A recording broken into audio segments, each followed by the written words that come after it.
Live from the city that never sleeps. 17 miles from Madison Square Garden, New York City. It's America at Night with Rich Valdez, America's favorite late night talk program, featuring interesting guests from around the world and calls from across America. And now, here is your host, Rich Valdez.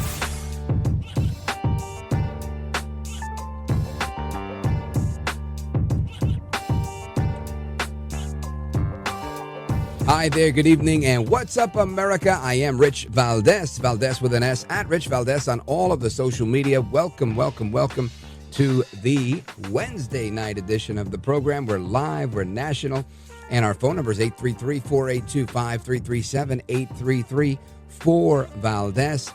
And like always, it's never a dull moment in the United States. There's plenty of things going on in the news. Some of the stuff I'm looking at, there's some appeals court action on the Tren de Aragua deportation flights.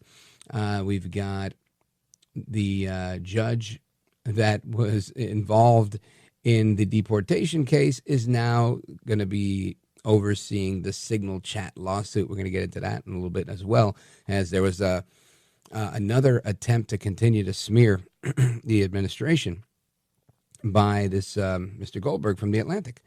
And some might say, well, he's just doing his job. He's just reporting. And I will say, yeah, that's what he has to do. I say smear because of the words used, right? If you come across something that you think is whatever, good, bad, indifferent, I guess, if you're a reporter, my job is to tell you what I think. If I was a reporter, my job is to tell you what happened, right? And it would be difficult for me to be a reporter, per se, because I would fight back the feelings of telling you what I felt. I would say, these idiots on the left, right? I can't do that as a reporter. I'd have to say, Democrats said this and, Republicans said that. So I don't think he does that. I think when he uses words like attack plans is probably the better word. But originally it was war plans. And it seemed a little over the top to me, right? These are not that, it's not war-ish, right? I get that. I do. You've got military strikes. I get it. But we don't use the term war very often. and that's a fact, right? The media is the first one to tell you that. So anyway, releasing some screenshots of these conversations, which I read. I read through all of them. And I didn't see anything that was off the wall. In fact, I left encouraged and thinking, you know what? I like the fact that there was some back and forth conversation, that some people expressed concerns over different things, that, they were weighing every angle of things, the political angle, the strategic angle, the operational angle. All of that was being done. Do I like the fact that I was reading it? Probably not. It's not a good idea. Do I like the fact that this guy Goldberg was on this thing and he didn't invite himself? Of course not. I don't think anybody does. And is that a problem that can't be repeated? Absolutely, 100%. And I think I said yesterday, for those of you that are betting people, someone will end up losing their job for this. Who the someone is, low level, high level, I don't know. I can't make that prediction. But when things like this happen, somebody's head goes rolling, and we may not find out, right? It might be somebody behind the scenes who was supposed to be there having somebody's back and maybe didn't have their back. That's how these things I've experienced, right? Everybody's experiences are unique. Some people work very independently, and that's how it works. But some people who work independently also have support. And if you're a support staff person to an executive, to, the person that makes things happen somewhere, and you don't do your support function well, it only makes sense that you're not going to be there, right? They're not going to fire the main person. If you're a backup singer, let's just say, if you're a backup singer to a lead singer and you mess something up, or if they don't get it right and you don't try to, help carry that through, are you really going to get rid of the lead singer? Likely not, right? That doesn't work that way. They're the ones that are bringing in all the attendees to the concert, et cetera, et cetera. So anyway, that's the point I was making yesterday. But my point on that stuff today is we're going to get into this. I want to dig into the nuts and bolts of it because I've never flown a mission to hit the Houthis. I've never even used the Signal app. I don't like any of those apps. I don't like WhatsApp. I don't like any of those things because they claim to be encrypted, and there's always drama. I've never not, right? I've never not, double negative. I've never not seen them have drama. So therefore, I don't use them. I'll stick with unencrypted text messaging where I'm incredibly vague, if I even get back to you, because I get too many of those. But anyway, that's that. And we're going to get into that with a former Air Force general who knows a thing or two about flying planes. And that's coming up in a little bit. But I also want to talk about some of the stuff that's going on internationally. Canada launched this anti-tariff ad campaign in the United States, which was interesting. And there was a hearing today. Who? NPR, National Public Radio. The word is Republicans want to defund them. Of course, the Democrats are freaking out about that. Like Jasmine Crockett, who was up there, saying all sorts of things about free speech, this, that, and the third thing. But what I found very interesting about this is they're not talking about defunding free speech. They're talking about not sending them tax dollars, period. They could still say whatever they want to say. They just got to figure out another way to pay for it. And I find that remarkable. But before we go, I want you to hear this cut number 12, Jasmine Crockett. Listen to this. Chairwoman is here advocating to strip their funding. Look, the DOGE agenda isn't about government efficiency. It's about breeding corruption at the expense of the safety of the American people, particularly Americans living in rural or remote parts of the country. They don't care about public safety. They don't care about emergency management, and they don't care about free speech, all of which are harming American people. In fact, I'm going to skip off real quick because they have tried to come for you, Ms. Mayor. And I just want to clarify, you did not work for NPR when those statements were made, did you? That is correct, Madam And to be clear, free speech is not about whatever it is that y'all want somebody to say. And the idea that you want to shut down everybody that is not Fox News is bullshit. We need to stop playing because that's what y'all are doing in here. You don't want to hear the opinions of anybody else. And the Constitution says Congress shall make no law respecting or establishing of religion or prohibiting the free exercise thereof or abridging the gentlewoman's time has expired. The gentlewoman's time has expired. Well, since the gentlewoman's time has expired, let me be the first to tell Representative Crockett, who is invited to come on this program and have that discussion if she'd like. The Constitution of the United States does not enshrine public funds for a radio network. It doesn't. My radio network doesn't get public funds. There are lots of people that pay taxes in America, and they don't do it with the expectation that they're funding public radio. Most don't, right? The people that have that expectation usually give to the fundraising drive that they have every year, and they say, hey, get a bag from your local NPR affiliate and whatever, right? Right, exactly.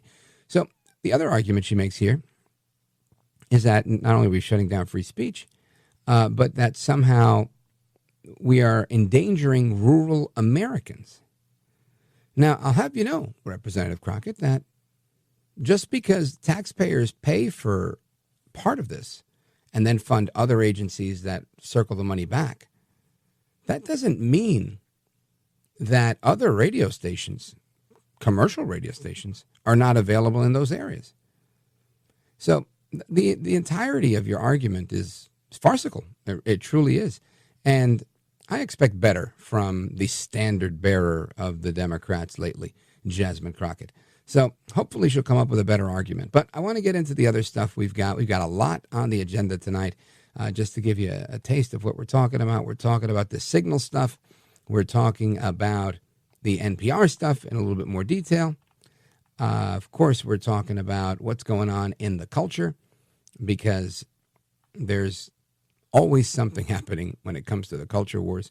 And, of course, we're talking about the importance of listening to radio, but without having to pay with tax dollars. That's why I always say, get a C Crane radio. Listen to whatever you want.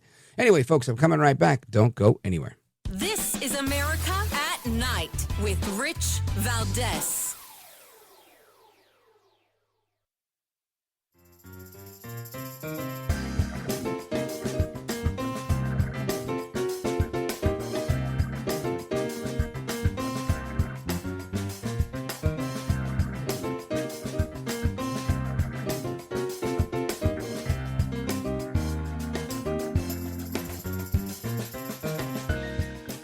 By the way, your ratings are up. Congratulations. Thank you, somebody. It's always nice to check.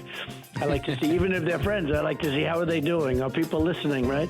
That's but right. You're doing great. America at Night with Rich Valdez. All right, amigos, welcome back. We continue the conversation. And again, talking about this NPR stuff.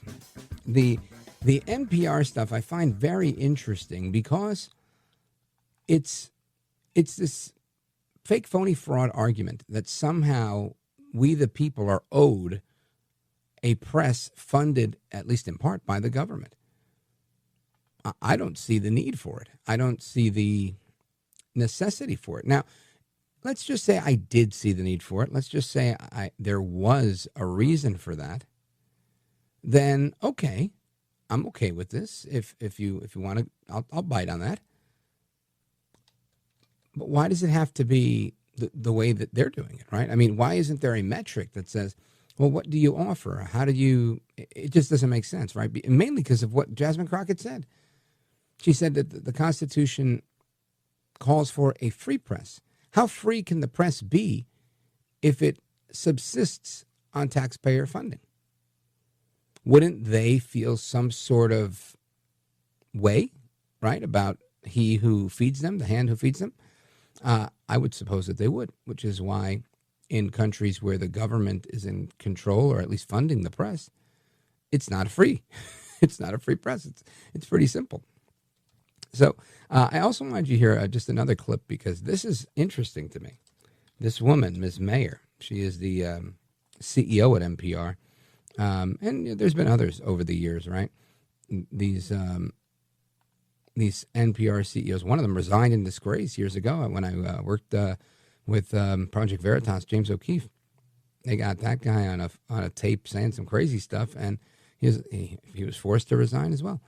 Because the reality is these are very liberal organizations. And I think it's fine if you want to be a liberal, but you can't make it all liberal when it's publicly funded. If it's private, have at it, right? When you have a private entity, right? You never hear me saying we should defund MSNBC. We're not funding MSNBC. Let them do what they want. People decide with their ratings. If you want to listen to watch Rachel Maddow, you watch it. If you don't, you don't. So again, I don't preach it to the choir here, but this is an interesting exchange that occurred today between Representative Brandon Gill, congressman from Texas, and Catherine Mayer, the CEO at NPR. Listen to this. Would you say you generally agree or disagree with the following statement? The history of all hitherto existing society is the history of class struggles? I would not say I agree with that, sir. That's good to hear. It's interesting because a lot of your thinking, as expressed by your public statements, is deeply infused with economic and cultural Marxism. Do you believe that America is addicted to white supremacy? I believe that I tweeted that, and as I've said earlier, I believe much of my thinking has evolved over the last half decade. It has evolved. Why did you tweet that? I don't recall the exact context, sir, so I wouldn't be able to say. Okay. Do you believe that America believes in black plunder and white democracy? I don't believe that, sir. You tweeted that in reference to a book you were reading at the time, apparently, The Case for Reparations. I don't think I've ever read that book, sir. You tweeted about it. You said you took a day off to fully read The Case for Reparations. You put that on Twitter in January of 2020. Apologies, I don't recall that I did. Okay. I no doubt that your tweet there is correct, but I don't recall that. Okay. Do you believe that white people inherently feel superior to other races? I do not. You don't? You tweeted something to that effect. You said, I grew up feeling superior. How white of me. Why did you tweet that? I think I was probably reflecting on what it was to grow up in an environment where I had lots of advantages. It sounds like you're saying that white people feel superior. I don't believe that anybody feels that way, sir. I was just reflecting on my own experiences. Do you think that white people should pay reparations? I have never said that, sir. Yes, you did. You said it in January of 2020. You tweeted, yes, the North, yes, all of us, yes, America, yes, our original collective sin and unpaid debt, yes, reparations, yes, on this day. I don't believe that was a reference to fiscal reparations, sir. What kind of reparations was it a reference to? I think it was just a reference to the idea that we all owe much to the people who came before us. That's a bizarre way to frame what you tweeted. What's even more interesting is what kind of reparations are not fiscal, right? X amount of acres and a mule. This is fiscal in many ways. Right? Somebody's paying for that. You're getting this so that you have some sort of fiscal advantage. It doesn't mean that they're going to hand you a sack of cash. This woman, I believe, proved herself today to be a fake, a phony, and a fraud. Because I don't think anybody who is being honest with themselves can look at this exchange and say, oh, well, I always forget the books that I read. Or, I talk about reparations, but not the fiscal kind. But clearly, she's full of it. I believe. If I'm wrong, you let me know when you give us a call, 833-4-VALDEZ. But the whole thing, it stinks to high heaven of BS. And the American people deserve way better than having to fund this smug, I think I'm superior, I don't think I'm superior lady from running this organization. Let her run the organization, but let her find commercials like everybody else. Anyway, I'll beat on that horse a little bit later. I want to switch gears to talk about this signal stuff because the media has been having a feeding frenzy on this. They want you to think that this is the next Watergate. They expect me to carry the administration's water and say, look, it's not a big deal. And I'm really not there either, right? I think if there was a mistake that occurred here, we have to look at it. And it looks like there's definitely a mistake, right? You shouldn't have Jeffrey, or whatever his name is, Goldberg, on this chat. That was a mistake made by somebody that Mike Waltz says was him. Now, I understand that everybody makes mistakes. I really do. But I also think we've got to look at the larger picture here. Now, this is not a hill I'm ready to die on either. I realize that lots of people use these types of things. Not everybody's paranoid like me, where you won't find a TikTok app on my phone. You won't find the Signal app on my phone. I don't mess with those things. I just don't like them. But I also am not the national security advisor or the vice president or any of these other people. So I want to dig into this a little bit with somebody who's flown some of these missions before, somebody who is an Air Force general, somebody who can give us a little context as to what's going on, because I think we deserve to know. And my gut tells me that this is not an intentional leak. This was not anything other than somebody dropped the ball. Understood. I get it, right? I think we can all have some grace. We can, but there's going to be a bunch of people who don't, right? There's going to be a bunch of people who use the test I use. What if it was Obama? What if it was Biden? How would you react then? And I always keep that in the back of my mind. How would I react if it was those guys? And, I know how I treated Hillary Clinton for having stuff in her basement. So I want to get into this because I don't think this reaches that level at all on any day of the week. But we're going to find out more when we come back with General Blaine Holt. Keep it locked right here, folks. Rich Valdez keeping you company straight till midnight, 1 a.m. in most parts of the country. And our phone number, 833-482-5337, 833-4-VALDEZ.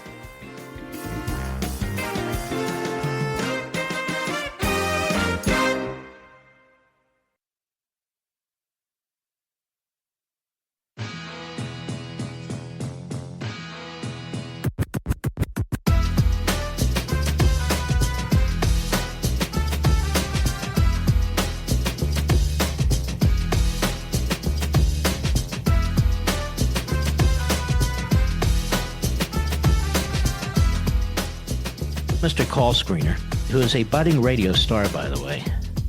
Richie Valdez is terrific. This is America at Night with Rich Valdez. I want to address briefly the Signal chat issue that I know many of you are concerned about. The President and National Security Advisor Waltz held a press conference yesterday with a clear message. It was a mistake that a reporter was inadvertently added to a Signal chat with high-level national security principals having a policy discussion about imminent strikes against the Houthis and the effects of the strike. The National Security Advisor has taken full responsibility for this, and the National Security Council is conducting an in-depth review along with technical experts working to determine how this reporter was inadvertently added to this chat. The conversation was candid and sensitive, but as the President National Security Advisor stated, no classified information was shared. There were no sources, methods, locations, or war plans that were shared. This was a standard update to the National Security Cabinet that was provided alongside updates that were given to foreign partners in the region. So there you have the Director of National Intelligence, Tulsi Gabbard, giving her testimony before Congress, putting it out there, setting the record straight, reiterating what Mike Waltz and President Trump said yesterday.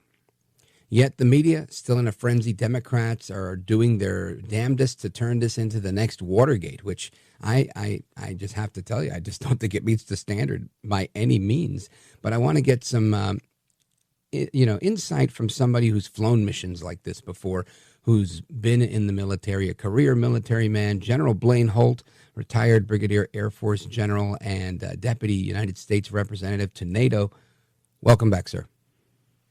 Good to be with you, and thank you so much for bringing me on about this. This is high theater that we're watching right now. Amazing developments. I can't tell you how we really are now in the 4D chess realm on how the different sides of our country are playing each other.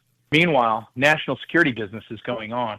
I am not going to be one to castigate the national security team of the president at all. I'm going to withhold judgment completely, because it could have been sloppiness. It could have been just, oh, shucky durns, we had a terribly aggressive staffer include, are you kidding me, Editor-in-Chief Jeffrey Goldberg on a matter of the friendliest publication ever?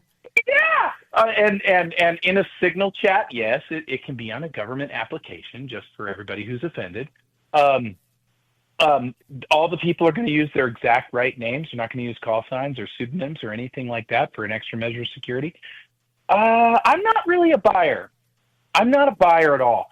What I do think is that while the Democrats go into a eyeball bleeding frenzy, we should all go back about 8-9 months when a guy named Jake Sullivan and Anthony Blinken, those two guys who like to play with plastic soldiers in their academic offices, bypassed the Pentagon. And they actually wanted to bomb the Houthis, and so they directed the Navy to do it. But they told the Houthis in advance.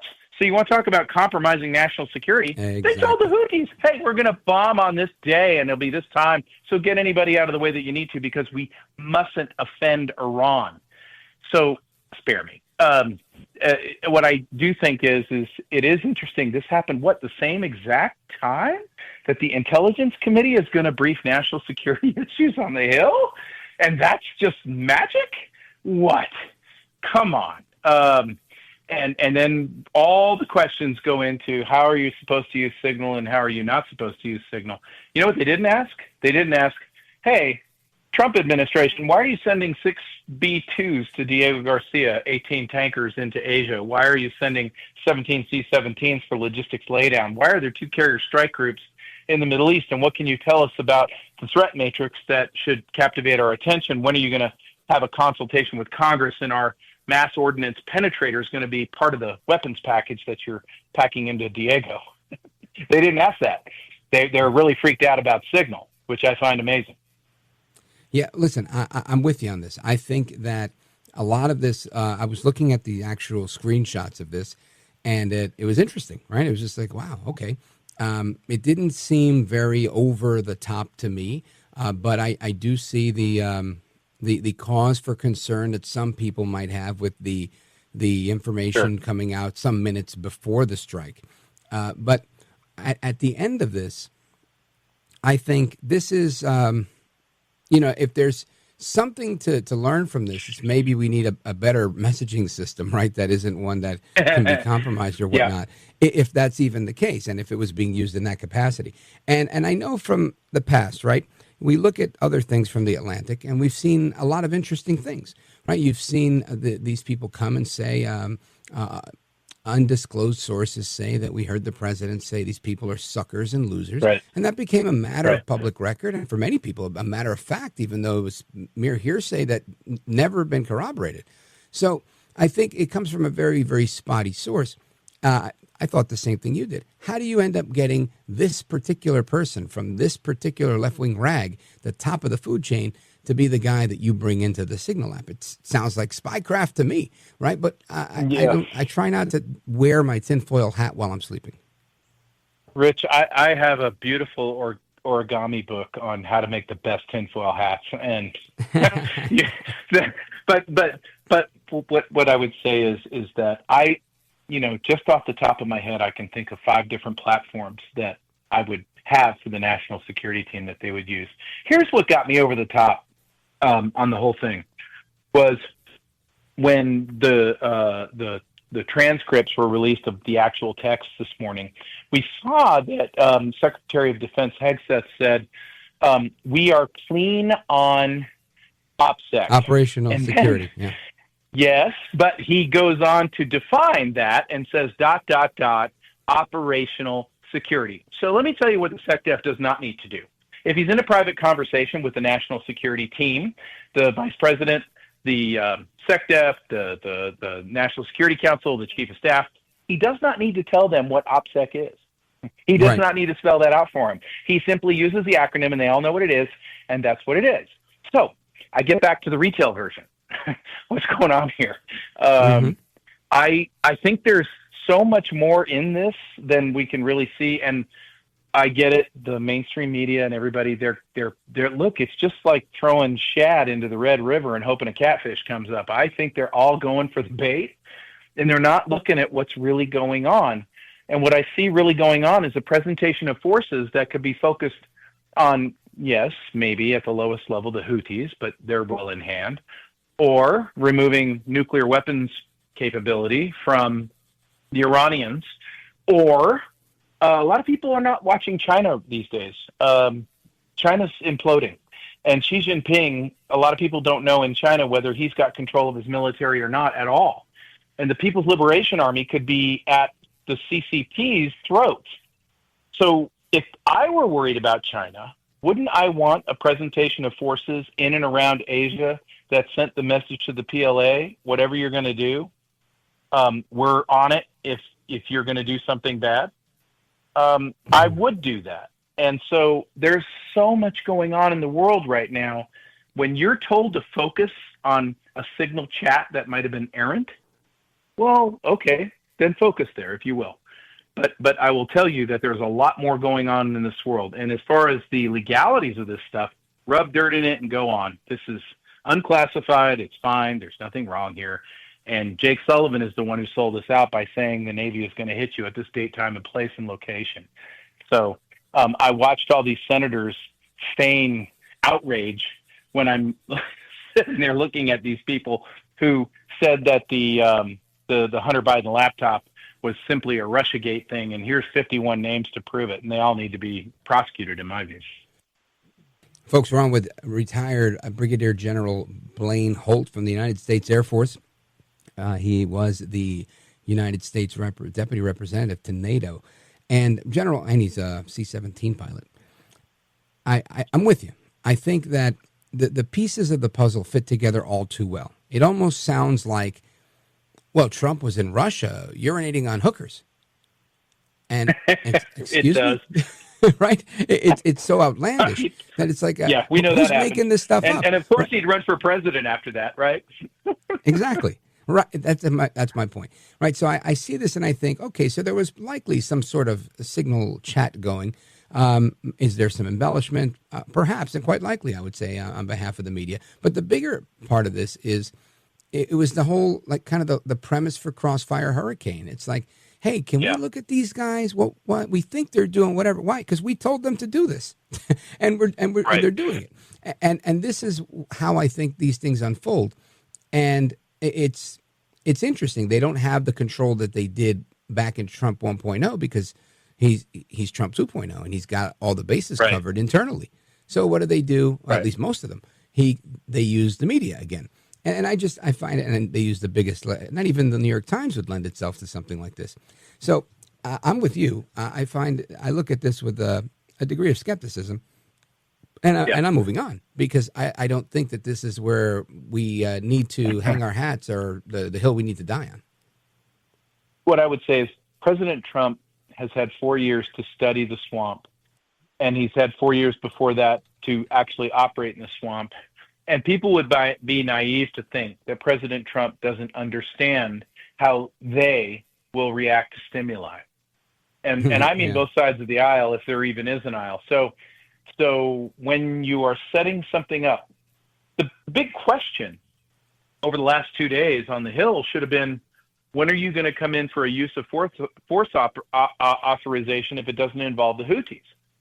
And that wasn't the question at all. The question was, we're outraged that you don't know how to use signal. Okay, fine. If that's your question, we'll answer it, but that's not your real question. What you should have been asking is, when will you stop by the Congress to let us know you're concerned about Iran and China? Or that, what was the deal you cut with the Russians to say that they're going to manage Iran with you? Those are the real issues. Those are the real issues. This other stuff is chaff. It's noise. It's there to consume. It's there for our liberal Marxist friends to go, oh, this is the big one. We're going to go get them. Right. General, already we see that they're mounting a lawsuit, and Boasberg is going to be the judge. Isn't that crazy? And magically, it's the famous judge who loves El Trompito. General, I want you to stick around if you can. Are you able to give us a couple more minutes of your time? As long as you want. You bet. Thank you. So we're going to do that. Plus, we're going to get to your calls. I see calls from Connecticut, Idaho, Florida. Everybody's listening to this stuff tonight. It's a great conversation. Keep it locked right here. It's Rich Valdez coming right back with General Blaine Holt. This is America at Night with Rich Valdez. Call now, 833-4-VALDEZ. That's 833-482-5337. 833-4-VALDEZ. That's Valdez with an S.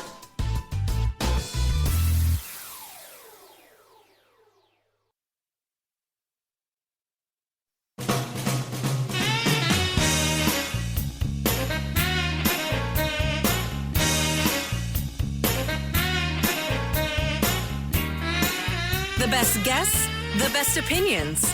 This is America at Night with Rich Valdez. All right, amigos, welcome back. We continue our conversation with Brigadier General Blaine Holt from the United States Air Force, retired U.S. Deputy Representative for NATO. And I want to grab a call from John, Hartford, Connecticut, WDRC, excuse me. John, you're on with General Blaine Holt and me, Rich Valdez. Go right ahead, sir. Hi, good evening, sir. I have a problem. Why can't we get our act together? This is the United States of America. We're better than this. If we made a mistake, why don't we just say we made a mistake? I heard one of the senators ask a lady who was the head of some intelligence unit say she refused to say yes or no, whether or not she was even on the chat. And I know she was on the chat because I read her name on some of the posts on the internet. Little things like that. All right. Thank you, John, for your call. General, your thoughts? Yeah, John, I really appreciate your question. It's important. There is accountability. So if you take this whole thing at the retail value, meaning the story just the way it's been reported, exactly what's been said, National Security Advisor Mike Waltz stood up and said, this stops with me. I'm responsible. This was my mistake. I should have further vetted who was in that chat. I should have looked at my staff and who had access to control who got into that chat, and I take responsibility for it, and we're going to run processes and procedures to make sure it doesn't happen again. The reason he can say that without it getting worse than that is that there was no classified information given out. This is not some sort of big flap as much as the Democrats would love it to be. It's just not. It's simply a conversation. And here's what I loved about the conversation is that in those details, you had our national leaders, a rare glimpse where our national leaders are debating the efficacy of sending our troops into harm's way, and that they're consternating over it, and that it's a discussion. It's not a rubber stamp. It's not anything. They're actually wrangling over it. And that's exactly what President Trump wants, is a team of rivals who are not groupthink based, that they're actually debating what they're going to recommend to the president. I think as an American, I think that that's very healthy for all of us. General, thank you. John in Hartford, Connecticut, thank you. WDRC. And General, I think the media, and I hate to say the media, but I guess I'm going to say the agent provocateurs within the media, the left within the media, are doing the work of our enemies in sowing seeds of discord and doubt in the American public, that somehow an erroneous text message sent in a, what supposedly is a secure encrypted app amongst colleagues in the government is somehow the end of everything, right? The sky is now falling. And I understand it. I really do understand the implication. I try to say, if it was the other guys, like the ones you mentioned earlier, who actually did it without signal, they did it. That angered me. So I take all of that into consideration. But at the same time, I can't lose sight of the fact that these people are doing just that. They're making people feel like, oh my gosh, these people are unqualified, they're sloppy, they don't know what's going on. This is it. This is the end of the world. Yet we're getting things done. The strike against the Houthis was a resounding success. And everything seems to be falling into place nicely, but for the people screaming, oh my gosh, no, from the media. How dare you tell us about your successes in advance of telling us about your successes? Yeah. So we'd rather hear about it later than the real live updates. But I do remember back to a time when I was a full colonel, and I was working in the Pentagon, and I was authorized to do background interviews, meaning help members of the press, no matter where they come from, left, right, up, down, don't care, help them understand the context in which we are operating and working on these issues. And I remember back at that time that it really didn't matter what the editorial bias of that outlet was. I could feel free to sit down and provide context into what we were wrestling with at the time. Right. And feel confident that that wasn't going to be, Colonel Blaine Holt said, it wasn't going to be, well, this is out there. It was, I won't report on that because that could cost American lives in the battlefield. Right. So I'm not going to report that. I will keep that trust with you, Colonel. And thank you for telling me about this, so that when something big happens that I want to report on, I'll come to you and we'll have a trust in each other. And I know that you'll give me what I can let out to the public responsibly. General, stick with me for a couple of more minutes if you don't mind. I'm coming right back, folks. Rich Valdez, General Blaine Holt. This is America at Night with Rich Valdez.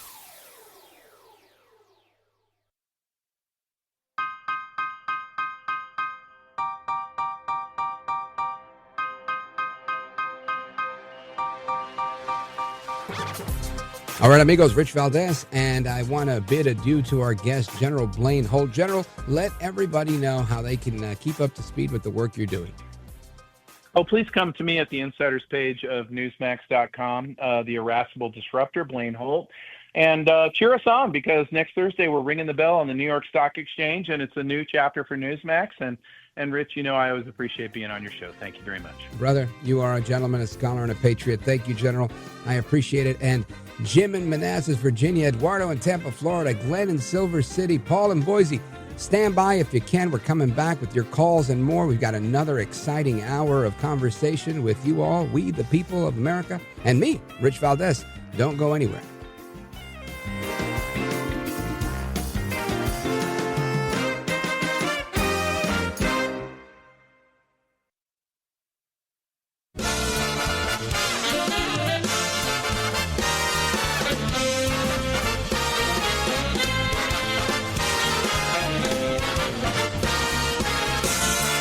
Live from the city that never sleeps.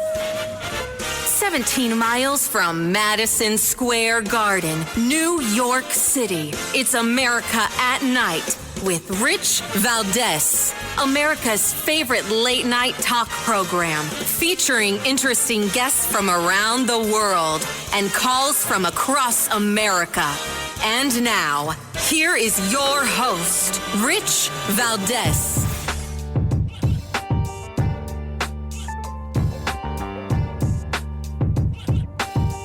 Hi there, good evening, and what's up, America? I am Rich Valdez, Valdez with an S, at Rich Valdez on all of the social media.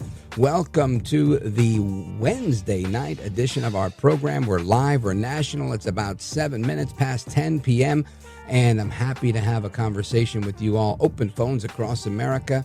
We'll be kicking off a little bit earlier because we got a lot of people that want to weigh in on the national conversation, on our late night national town hall conversation, and I'm looking forward to it. But first, a couple of quick things I want to go through because, man, there's just so much going on. Well, we have President Trump today, again, reiterating, look, I don't think this is as big a story as you think it is in the media, and even saying maybe the Signal app has been corrupted. Listen to this. Should Secretary Hegseth consider his position over the Signal? Hegseth is doing a great job. He had nothing to do with this. Hegseth. How do you bring Hegseth into it? He had nothing to do. Look, it's all a witch hunt. Here we are talking about some of the greatest business deals ever made. The greatest companies in the world are moving into the United States, and you want to ask about whether or not Signal works. I don't know that Signal works. I think Signal could be defective, to be honest with you. And I think that's what we have to, because you use Signal and we use Signal and everybody uses Signal, but it could be a defective platform. Could it be so defective that, well, I'll let that be something you guys figure out, because the tinfoil hat's too early. I'll leave that for the 11 o'clock hour. So that's Trump on that. We also have Pete Hegseth, who weighed in on his role in this, also reiterating what happened. Listen to this. Nobody's texting war plans. Well, I noticed this morning out came something that doesn't look like war plans. And as a matter of fact, they even changed the title to attack plans because they know it's not war plans. There's no units, no locations, no routes, no flight paths, no sources, no methods, no classified information. You know who sees war plans? I see them every single day. I looked at them this morning. I looked at attack plans this morning. You know who does attack plans and war plans? Men like that admiral right there, Paparo, for the Indo-Pacific, or Eric Kurilla, our general in CENTCOM. They do attack plans and war plans, and thank God we have those leaders who do it and do it well, and our enemies know it. My job, as it said atop of that, everybody's seen it now, team update, is to provide updates in real time, general updates in real time, keep everybody informed. That's what I did. That's my job. The war fighters will take the fight to the enemy, and I love what they do. And with President Trump's leadership, our enemies are on notice. We will have peace through strength, and we'll keep putting our troops first. So there you go. That's directly from the Secretary of Defense, Pete Hegseth. Also on Capitol Hill today, you've got the hearing. A hearing went on into, do we continue to fund NPR and PBS? And of course, people are, oh my gosh, you're going to cancel Big Bird. No, not so much. We're just saying maybe they don't deserve to have taxpayer dollars. And I'm looking more at NPR than I am at Big Bird, right? But this was an interesting exchange that occurred with Congressman Robert Garcia. I want you to listen to this one. Check this out. But the fact that we're sitting here today talking about defunding public television is actually not funny. At a time where we can't agree on basic facts, and while the free press is under attack, we need public media like PBS and NPR more than ever. A large majority of Americans say they trust PBS. And that's exactly why extremists are trying to tear it down. Public broadcasting is a tool for education, for emergencies, and a cherished part of our national fabric. We get huge benefits from a tiny federal investment. The majority and their chairwoman should drop this attempt to silence media voices they don't like. So the message, I think, today is very, very simple. If we're going to get rid of any puppeteers, we should get rid of the one that's actually controlling Donald Trump. Fire Elon Musk and save Elmo. Fire Elon Musk and save Elmo. Now, they would love to fire Elon Musk. I bet they would. Which Democrat wouldn't want to do that? And speaking of the Democrats, I want you to hear what Maxine Waters had to say. She was at a rally this weekend, and she clearly doesn't give a damn about DOGE. And she wants Trump. I'm going to let her say this so that you can hear it. Listen to cut number 17, Congresswoman Maxine Waters. We don't care how much money you have, Elon. We don't give a damn about DOGE. We are going to defend the Constitution because we believe in democracy. So many people have sacrificed and fought and died for democracy. And Trump comes along with his ignorant and he don't even know the Constitution. If he wants to start looking so closely to find those who were born here and their parents were undocumented, maybe he ought to first look at Melania. Oh, my goodness. Now, you talk about being unhinged, uncouth, disrespectful. She's all of the above. I guess there are some people that like that, and I get it. Look, I like it when Trump gets a little ballsy, too. I do. I can't lie. Right? You know, and when he told Hillary Clinton, what did he say? She said, I'm glad you're not president. He said, you should, because otherwise you'd be in jail. Right? That was a great mic drop moment in one of his first debates there. I get it. I get it. It's red meat for the base. But this woman is constantly with her red meat for the base. She's constantly out there stoking the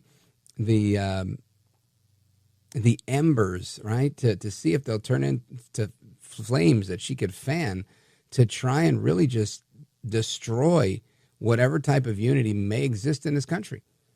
She absolutely is driven by hate. It's not questions about the economy. It's not questions about, hey, let's get rid of taxes. Let's get rid of. It's never that.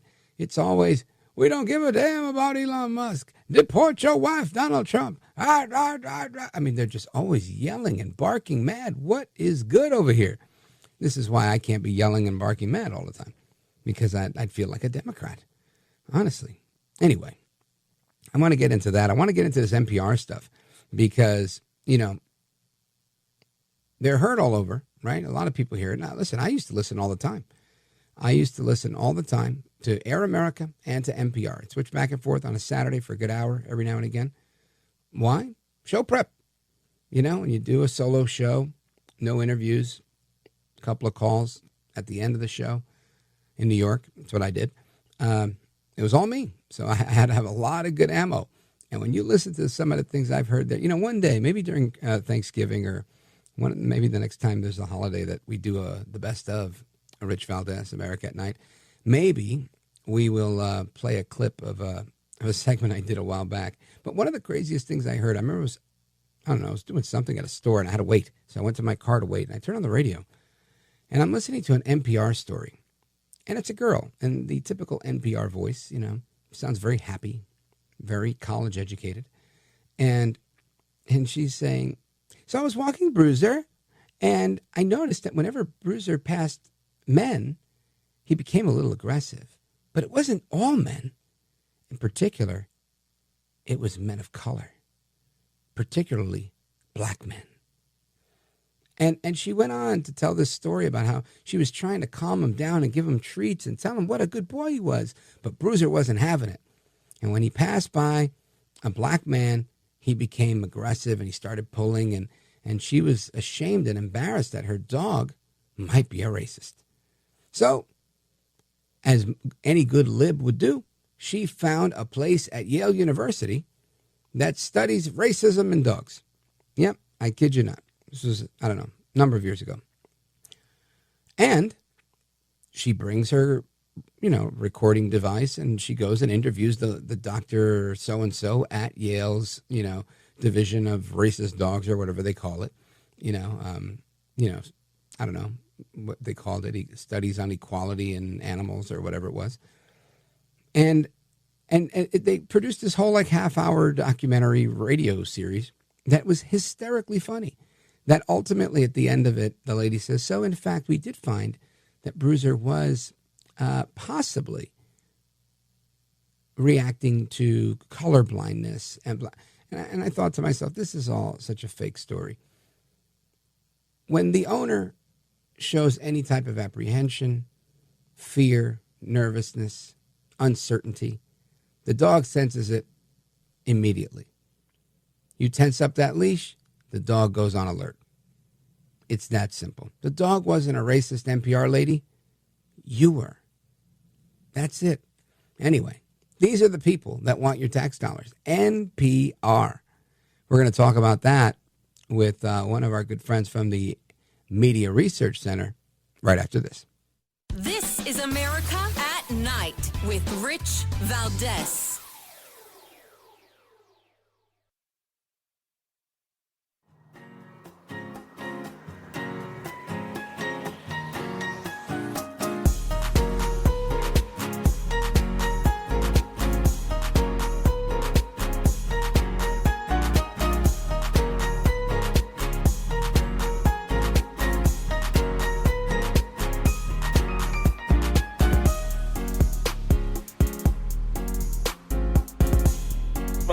Across America to the liberty-loving Latino, Rich Valdez. This is America at Night with Rich Valdez. All right, amigos, welcome back, familia. We continue the conversation tonight with you, all the American people. Of course, our phone number, 833-4-VALDEZ, getting to your calls momentarily. But as promised, I wanted to break down a little bit of what we heard today with the hearings on NPR and PBS that happened in Capitol Hill. And the Media Research Center, they have a great free speech project. Dan Schneider's the VP there. And they've put together this amazing series of clips that I want you to hear because it really describes some of the crazy things that they say. Listen to this. I don't think I have any Jesse Helms defenders here, Nina. Not me. I think he ought to be worried about about what's going on in the good Lord's mind, because if there's retributive justice, he'll get AIDS from a transfusion, or one of his grandchildren will get it. The man is on the court. You know, I hope his wife feeds him lots of eggs and butter, and he dies early like many black men do of heart disease. The idea got into their minds that to kill other people is a great thing to do and that they would be rewarded in the hereafter. But Christians do that every single day in this country. Do they blow people up every single day? Christians every day. People walk in the post office. I mean, Fidel is now 61 years old, but his charisma remains as strong as ever. Fidel touched this young machine adjuster, and the man enjoyed a mild ecstasy. I know the feeling. He has inspired the majority with his charisma.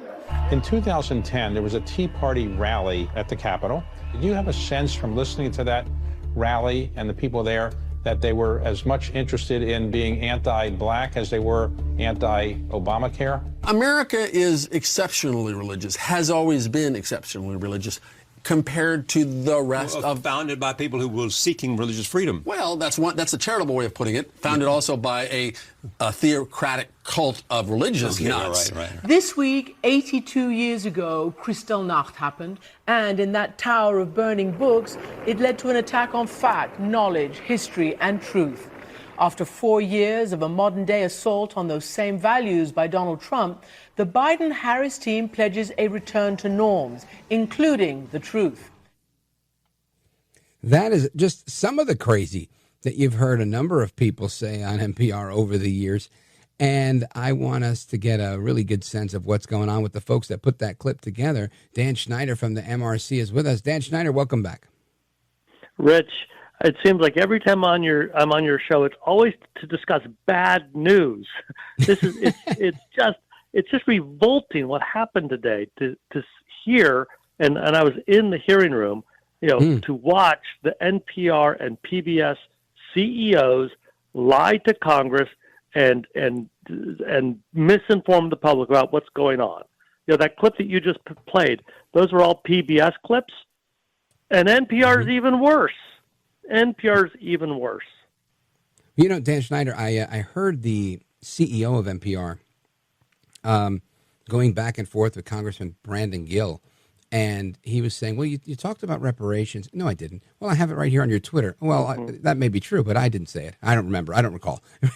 It was so clear that she was either A, not responsible for the writing on her Twitter timeline, or B, full of it. And to me, I don't think anybody that's responsible, reasonable, any side of any aisle, apolitical, political, whatever, and what have you, could look at that, listen to that, and see her as something other than lacking credibility. Well, Rich, there's also option C, which is both A and B. That somebody else is drafting stuff, and she's also being dishonest. She was so dishonest throughout the hearing. And Congressman Brandon Gill, he's only a freshman, but I'm telling you, he is a rock star. He did an amazing job. He ticked through a whole series of tweets and other posts that this NPR CEO had posted over the years, and he caught her and trapped her and made her look so foolish. He was really excellent. I agree with that. Now, I want to, what I talked about a little while ago, and I want to get your take on it, but they seem to be, the left seems to be up in arms about a lot of this stuff. And they seem to be harping on, just like with this Khalil case, which is a separate issue, but they seem to be trying to hone in on free speech, because I think they know that people support free speech. And as they do that, this has nothing to do with free speech. Your speech is free to you. It doesn't matter. The government's not going to pay you to have your speech, but yet the government is paying these people. So I think the argument here is, why are you entitled to government money? But they frame it as, you're taking away our free speech. What's up with that? Well, it's a paradox, because as we all know, the left has been trying to terminate First Amendment free speech rights in America.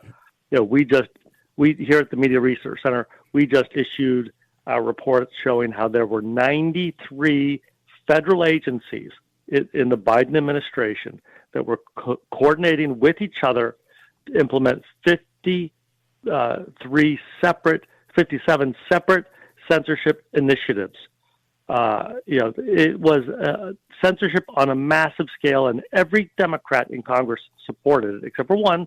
Ro Khanna of California was the only one who ever spoke up, and we spoke up a couple times, but every other Democrat in Congress was supportive of all of the censorship efforts. They've been saying to the public that the First Amendment is harmful. Only now are they suddenly saying that free speech counts. But what is free speech to them? To them, if taxpayers aren't paying for left-wing talking points, then that's a violation of free speech principles. We're supposed to pay for it? No. NPR, I support NPR to say whatever it wants, and its reporters to say whatever they want. They can do that, just like MSNBC can, just like Fox News can, just like you can. But why do we have to pay for it? Nobody, Fox doesn't get any taxpayer subsidies. You don't get any taxpayer subsidies. But somehow, if we aren't forced to leverage money out of our pockets and give it to the NPR and PBS Marxists, somehow we're violating free speech principles?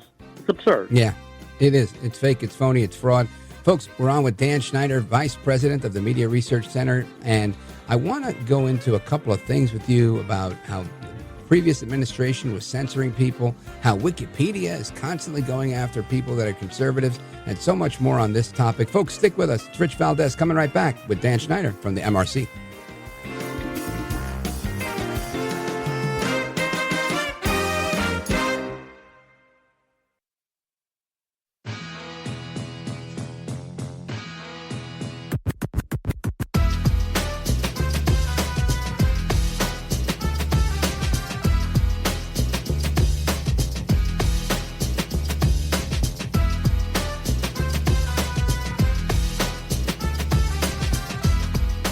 Call now, 833-4VALDEZ. That's 833-482-5337. 833-4VALDEZ. That's Valdez with an S. First of all, I do want to say that NPR acknowledges that we were mistaken in failing to cover the Hunter Biden laptop story more aggressively and sooner. Our current editorial leadership, Wuhan, we recognize that we were reporting at the time, but we acknowledge that the new CIA evidence is worthy of coverage and have covered it.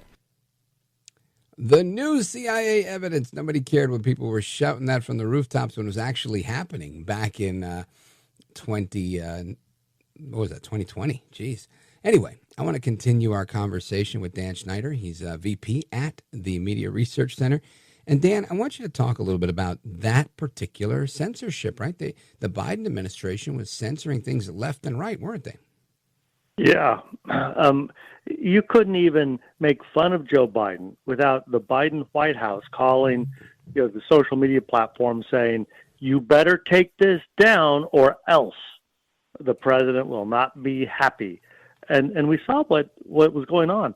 Elon Musk had a big contract to provide really reliable and really inexpensive satellite service to rural America. The FCC canceled the contract. And suddenly the SEC and other agencies, enforcement agencies, were coming after Musk because this is before he even endorsed Trump, but simply because, he was saying positive things about Trump. If you got out of line during that Biden administration, you got punished and you were silenced. This is Stalinistic kind of behavior. Seriously, Rich, we dodged a bullet. Our country was about to come to an end had the American public not risen up and voted for a guy who supports freedom as opposed to a gal who supports, communist socialism. Unbelievable. Now, let's talk about some of the work that you guys at MRC are doing to combat some of this craziness. Yeah. Well, you mentioned Wikipedia in the previous segment. We just did a few studies. We published one. We compared the Wikipedia pages of some of Donald Trump's nominees before he announced the selection versus after he announced their selections. So Pete Hegseth, before Donald Trump announced him to be the defense secretary, his Wikipedia page showed all of the medals that he had earned. The medals had the same kind of pictorial images that Joe Biden's defense secretary had. And there was a good characterization of Pete Hegseth's career and things that he has achieved. The moment that Donald Trump announced Pete Hegseth to be his pick to be defense secretary, suddenly Wikipedia erased some of the medals that Pete Hegseth had been awarded, reduced the images, the images of those medals, the pictures of those medals, and then suddenly they were manufacturing new sections on the Wikipedia page, and it was so clear they were doing so that they could get people, Senate Democrats, to say nasty things about Pete Hegseth, and even silly little things. When Pete Hegseth was doing a segment on Fox, he threw an axe, and apparently one of the performers connected to this axe throwing contest, the axe grazed him or something, and the guy said it. The guy was quoted saying, "Oh, it was nothing," but Wikipedia made it sound as if Pete Hegseth was a virtual axe murderer. Just everything blown way out of proportion, and then of course all of the anonymous sources attacking Pete Hegseth. None of that stuff was on a Wikipedia page before. It's only when Wikipedia decided to attack Donald Trump by going after his nominees. Unbelievable. Folks, we're on with Dan Schneider from the Media Research Center, the MRC. And Dan, what is it, I guess, that you guys are focusing on next, right? I mean, there's so many places, but where do you take aim? Artificial intelligence is changing the world. Nobody, that's not news to anybody. Mm-hmm. But we were fighting against the Biden administration. Kamala Harris said the quiet part out loud. We've got the quotes there. She was talking about, of course, she said it's, in a kind of a stupid fifth grade level. She's saying, well, what you feed into the machines, and she said that, and then specifically, it determines people's opinions and it determines outcomes. Let me interpret that for you. They were funding efforts to draft artificial intelligence specifically to manipulate people's minds, to convince people of untruthful things. This was the power of AI then. That latent power still exists. We've got to make sure that AI is not used for harm. It's not used to brainwash people. And that's a huge project that we're trying to confront. What are you going to do? How are you going to do it? Is there a new project you guys are launching, or is it just a survey that you're conducting? No, well, we've already been able to peer into these different AI algorithms, We've been able to contact different companies saying, we see what you're doing here. Even at Twitter, Elon Musk fixed it after we pointed it out. But the renegade employees at Twitter, still lurking in the shadows over there, they were creating AI that elevated the most radical members of Congress and suppressed the conservative members of Congress.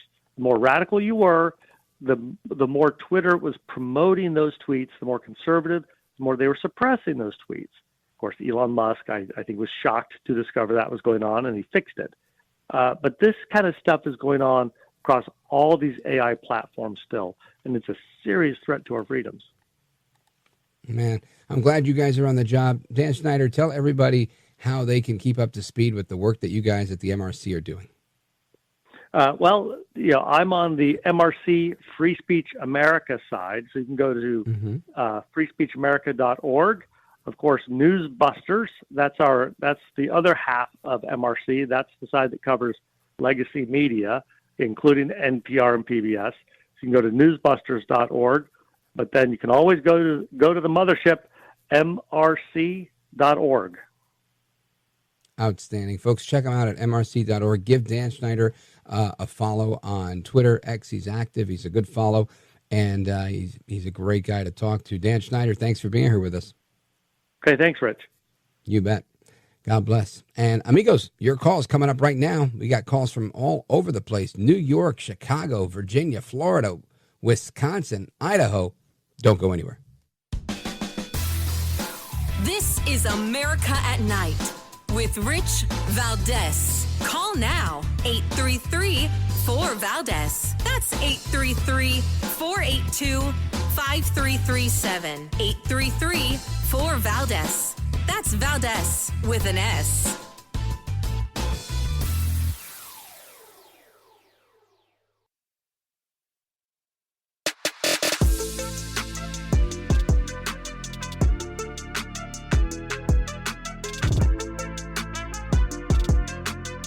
Call now, 833-4-VALDEZ. That's 833-482-5337. 833-4-VALDEZ. That's Valdez with an S.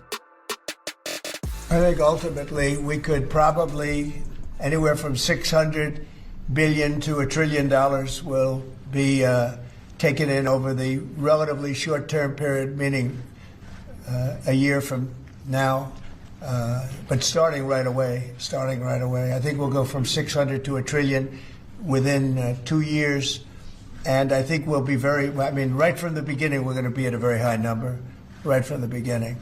And right from the beginning, you're going to have a lot of construction jobs, but you're also going to have a lot of automobile jobs. So this is very exciting. But it's also exciting because of what's happening with other aspects. We're going to be doing tariffs on pharmaceuticals in order to bring our pharmaceutical industry back. We don't make anything here in terms of drugs, medical drugs, different types of drugs that you need, medicines. It's in other countries, largely made in China, a lot of it made in Ireland. So that's President Trump talking about the amount of money he intends to bring in with tariffs. I want to get your thoughts on this and everything else. PBS, Signal, you name it, we're talking about it. Let's go to Eric, Janesville, Wisconsin, WLS. Go right ahead, sir. Thanks, Rich. Yeah, a couple of days ago, the president tariffed Venezuelan oil. Yeah. Now, on the surface, that sounds kind of dumb because we buy oil from Venezuela. So what am I missing? Well, the reality is everybody that Trump is putting tariffs on are people that we do business with. And the idea is for them to play ball with us. It's a punitive tariff. So there's always the risk, I use the phrase an armed society is a polite society.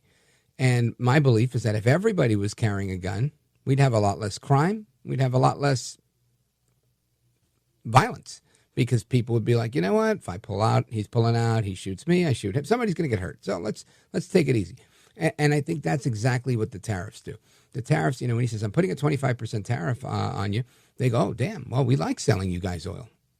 So, yeah, of course, that's going to raise the price if, in fact, it goes through.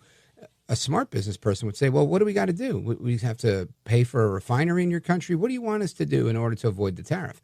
Now, in this case, this is punitive not so much on the Venezuelans, but because they're commies, on China. Because the idea here is you're trying to weaken the Maduro regime, and you're going to target those that are dealing with China as well. So you have this balancing act that you've got to play with. So, yeah, I get it. I get what you're saying. But that's the case on everything, right? You tell Canada, hey, look, we're going to tariff you on steel. They're going to be like, well, we sell you, a good amount of steel. That's going to make everything more expensive. Cars, buildings, you name it. The idea is not to drive costs up. The idea is for them to say, okay, well, maybe we can play ball, right? And so far you've had Apple say, you know what, we're playing ball. We're going to start doing stuff in Indiana. You've got Hyundai. Hyundai said, you know what, we're going to build a steel plant in the United States. And I think that's the type of thing that we're talking about. People that want to build and do business in the United States are not going to pay any tariffs. People that are going to be adversarial or in bed with China are, you mess with the bull, you're going to get the horns. And that's the way the tariff policy is intended. I understand that we buy from just about anybody who will give us a deal, and we hopefully we can go back to getting from Canada since we're squashing some of our beef there, and we can curtail some of the Venezuelan stuff. This is my thought, right? This is how it has to play out, because otherwise we stay right where we are, constantly held hostage to, but what about prices going up? And that is a concern. I'm not saying we should throw caution to the wind. I'm saying at times you've got to take a shot when a shot can be taken. Eric in Janesville, Wisconsin, thank you for your call. Shout out to WLS. Let's continue. Eduardo calling us from Tampa, Florida. Streaming the show, richvaldez.com. Go for it. Good evening, Rich. Well, the McLaughlin Group used to be a pretty good program. Now you have Christiana Amanpour, whose husband used to be James Rubin from Clinton era fame. So it's such ridiculous. The leftists, they just want to control you from Nicolas Maduro. It's a one-way street over there to one of your favorite callers, David from San Francisco. They don't want to hear the opposite viewpoint. They just want to hear their own viewpoint. It's ridiculous. So they need to be defunded. NPR, PBS. It's ridiculous. Right. Have them get their own podcast. I'm with you. And you know what? Look, I don't mind if they stay on the air. I would love, because, look, we saw this happen in New York. There was a station that came out, the liberal station. Literally, their call letters were WLIB. 1500 on the AM, 1590. AM 1590 WLIB, New York City. And this was founded as the liberal station. And they poured a ton of cash into it, a bunch of liberals. And that's where I used to listen to RFK Jr. He had a radio show. It was probably close to 20 years, or at least 10. He had a radio show. And I used to listen to him and all sorts of crazy stuff. Rachel Maddow was on there. And they eventually went bankrupt. They were known as Air America. Then there was like an Air America 2.0. And they went to 1600 on the AM dial, at least in New York they did. And that was very short-lived. They also lost their shirt because I can only speculate that there is a communist aspect, right, or a communist sympathy. Twitter never made any money, right? So they want to say, Musk isn't making any money. Twitter was never making any money. And there were executives at Twitter that would say it. And they would say, well, we have this kind of communist model. So it's, we don't want to be capitalists. We're never going to make money. We just keep getting investments. And it was never going to succeed. It was just sucking people's money dry. Musk comes in, pays a good amount for it, and now he's making money, right? He's turned it around. He's created a financial model that generates revenue, which he's good at. Good for him. But the point I make is that's what needs to happen with PBS. Let them find somebody who can help them make money.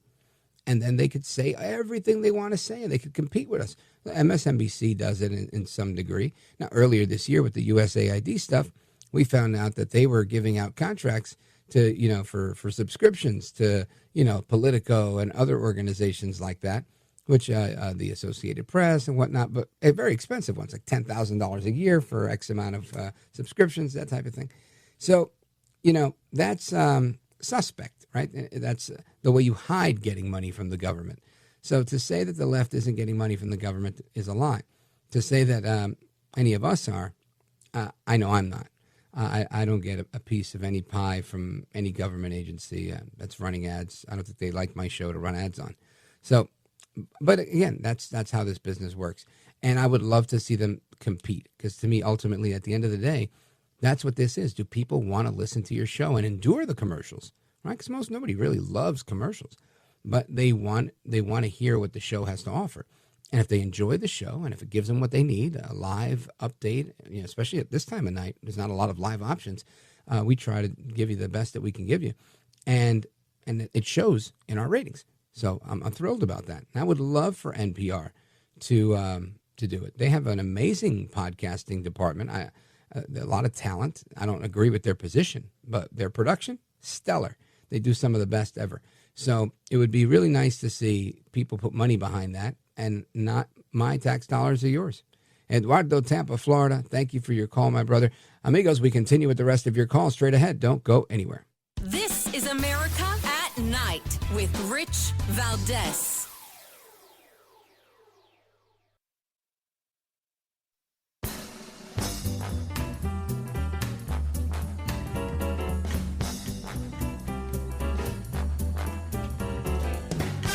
To the phones we go. It's the speed round. Keep it short, keep it sweet. Bob Riverhead, New York, WJJF. Go right ahead, sir.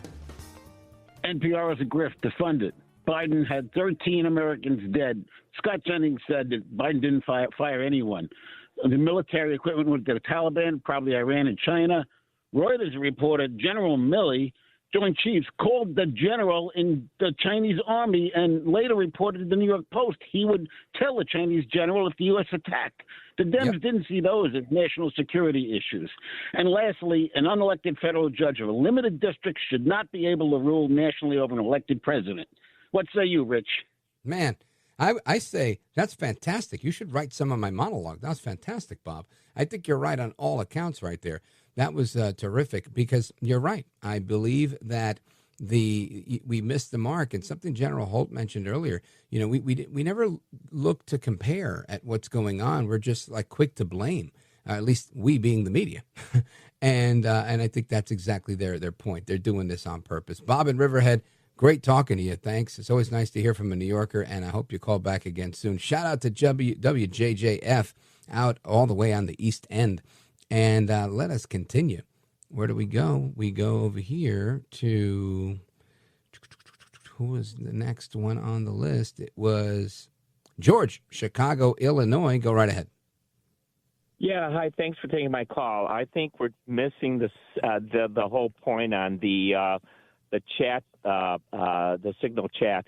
I think it was a brilliant, deliberately orchestrated scheme to expose leftist anti-Trumpers and to maybe get rid of Signal that was instituted by the Biden administration. Maybe this was all purposeful to try to see what smoke happened. Out the rats. Makes sense to me, George. Sounds very Trumpian, because that's exactly how he rolls. He likes to go, oh, this is what you wanted? Here's what you get. Oh, look at that. You don't like it? Well, let me fix it for you. George in Chicago, Illinois, thank you for the call. WLS. Who else we got? Jim in Manassas, Nick in Chicago, Paul in Boise. Stick with me. We're coming right back, folks. Rich Valdez, America at Night. More to come straight ahead. Don't go anywhere.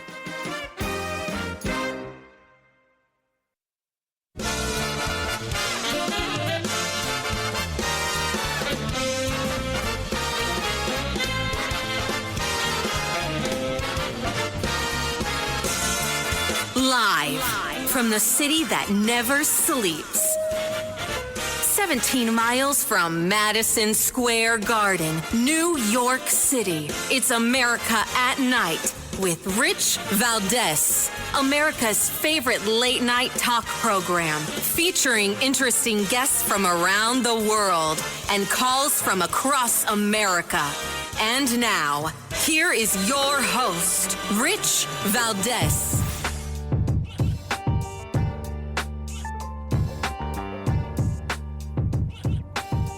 Hi there, good evening, and what's up, America? I am Rich Valdez, Valdez with an S, at Rich Valdez on all of the social media, your liberty-loving Latino amigo. Happy to be with you this Wednesday evening. It's about 7 minutes past 11 p.m. East Coast time, New York City time, Washington, D.C. time, excuse me.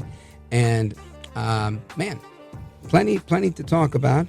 Big talk of the day has been on the Signal app. And the NPR folks having their proverbial panties in a bunch because they might lose funding, or at least Congress is saying, Republican members of Congress are saying they should be defunded.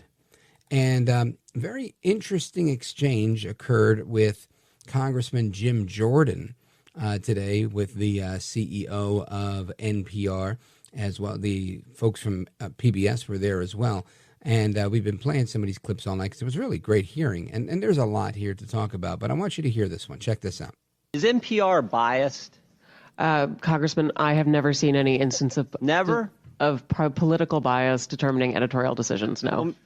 Well, Mr. Berliner, in his story last year, wrote, in the D.C. area, editorial positions at NPR.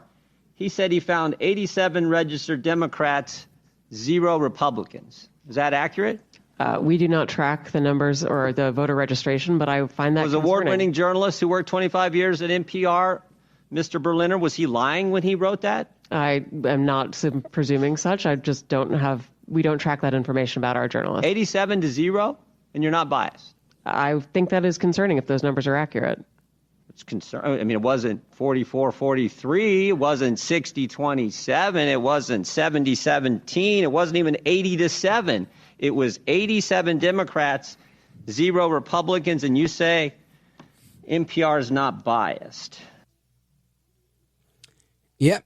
And they say NPR is not biased. And this is why I think this woman came across today as just really, really just fraudulent, right? How could you sit there and, if I were in charge of something, if somebody asked me, is there any bias on your show? I'd say there's bias every single day. Every day I have bias. I have a bias against the commies, the commie sympathizers, the left within the media, people that adhere to and espouse Marxist ideology. Very biased against it, but it doesn't stop me from playing what they say within context, giving you the longest clips I could give you so that you can hear what they say, and then I could give you my response to it. But I'm not NPR. And that's why I think people are mad. These guys are lying, and they're doing it while they spend our money. No need for that. Anyway, we also have a bunch of people that are very, very upset with El Trompito and with the national security team. We have Senator Blumenthal, who is just, again, his panties are definitely in a bunch. Listen to this. And I agree there has to be accountability. If the facts are as reported, there should be resignations and there should be an investigation either by the Defense Department IG, Inspector General, or by the FBI, the specific security investigative service within the FBI, because there is potentially here a violation of the Espionage Act as well as the Federal Records and Presidential Records Acts. There are serious potential violations of law at stake here. And the denial that we've heard about this material being classified is jaw-dropping. Jaw-dropping. You know what was jaw-dropping? When he said he was doing Lord knows what, when he is escaping on a helicopter or whatever it was he said he did in Vietnam, and it turned out he was never in Vietnam. Him and his claims of stolen valor. Yet there he is. Senator Blumenthal. You can't make this stuff up. Anyway, I want to get thoughts from you guys on this because you hear from me all the time. Let's go to Jim, Manassas, Virginia, WMAL. Jim, go right ahead, sir. Thanks, Rich. Yes, I just want to point out the fact that National Security Advisor Walsh should not be blamed in any way, shape, or form for this alleged faux pas. Or what they're trying to make it into a scandal. Every significant communications in the White House goes through the White House Communications Agency. And they're the normal way things are done is the principal will call down and say, I want to convene this or that, and they know the numbers, and they will execute the necessary connections. So this wasn't something that his aide or even Waltz himself was in the office dialing it up. Well, I think, Jim, what's happening here is that it wasn't like a call that they were doing within the White House that went through the White House switchboard. It was a text messaging app on what's supposed to be an encrypted messaging app called Signal. And with that,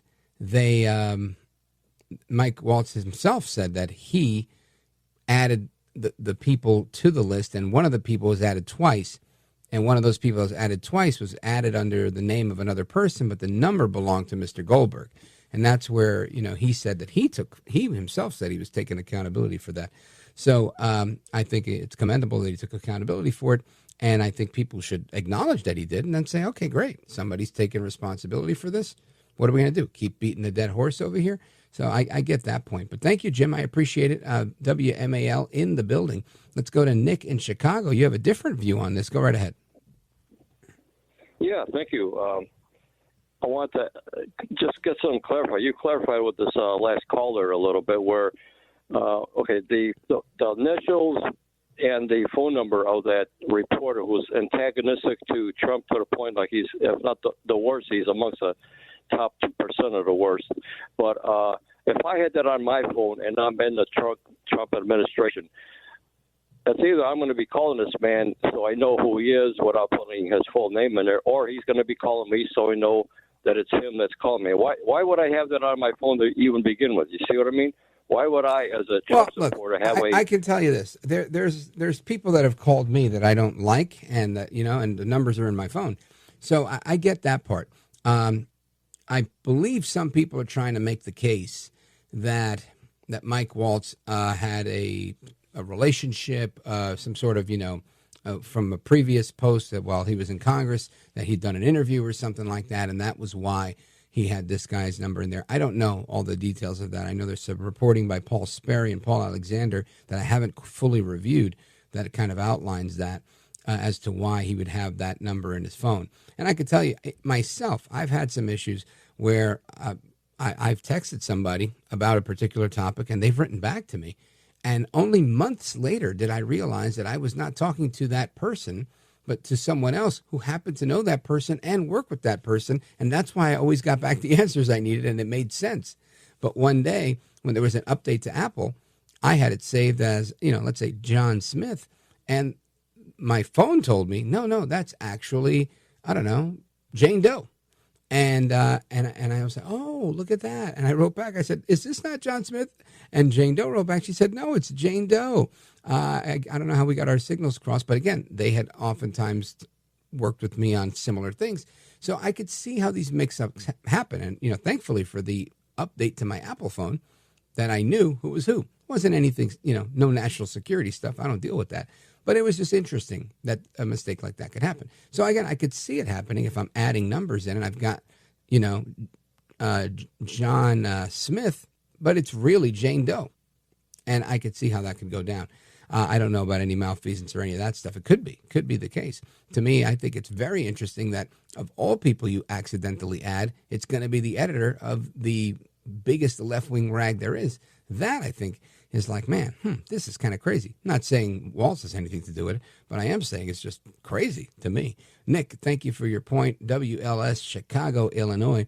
And folks, we're going to take a quick pause right here. We're going to come back with the rest of your calls. And I also want to talk about what's going on in the culture war, right? Because too often we see what happens and we don't always have our finger on the pulse. And that's why I think it's always important that we have our radios powered up and ready to go.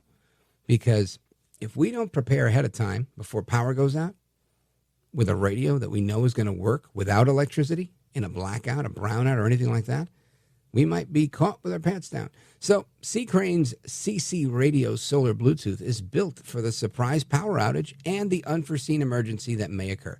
You're always going to be informed with the latest conditions with the NOAA weather band and the alerts. Plus, it's got superior AM, FM reception and voice-focused audio, so you'll never miss a word of my show. And that's, of course, what I'm talking about. So if there's a problem with the power grid, you're covered. Why? Because you've got the CC Radio Solar from C-Crane, and it works on batteries. It works on solar power. It also even has a hand crank. And last but not least, you could plug it into the wall when you need to charge it up again if you do get power back. Plus, it has a built-in LED flashlight that doubles as a Bluetooth speaker, and that's something that you could listen to music with. You can also listen to podcasts like this one. So what do you got to do? You got to order one for yourself, one for somebody that you love and you care about, and you don't want them to be stuck in the dark without a radio. Here's how you order. You call C. Crane at 1-800-522-8863.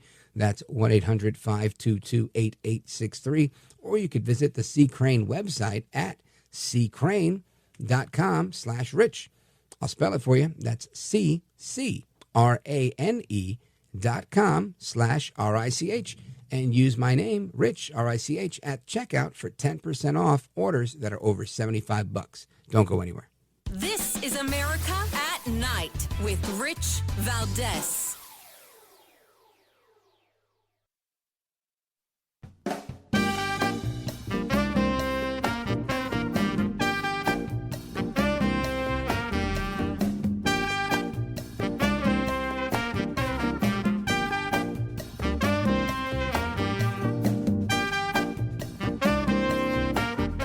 Well, you, of course, have a track record now. People have heard you, and they know that, in fact, you've got the goods. You have the talent, and you have the ability to do a superb job. America at Night with Rich Valdez.